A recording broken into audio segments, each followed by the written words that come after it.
the cleanliness can eliminate the diseases. The cleanliness in ourselves, in our body, our clothes, our houses, our surroundings, our gardens, our mosque, everything must be clean. Our streets must be clean. And our bathrooms and our CRs must be very clean. More we do cleanliness, more we get away from mosquitoes and also the other bacteria and viruses and parasites. So what is the message for tonight? Be clean. Always observe the cleanliness. I always give the great regards to the people who are janitors. When I see them, I said, you are great people because you are cleaning for us. I praise them and I said, we have a great respect for you, the janitors, the cleaners, because you are cleaning this dirt, otherwise we'll get more sick.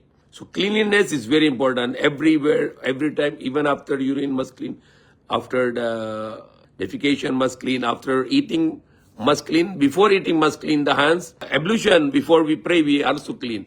So the cleanliness is part of our life. And the Prophet Muhammad said, At-taharatu nisful iman. The cleanliness is half of the iman, half of the faith.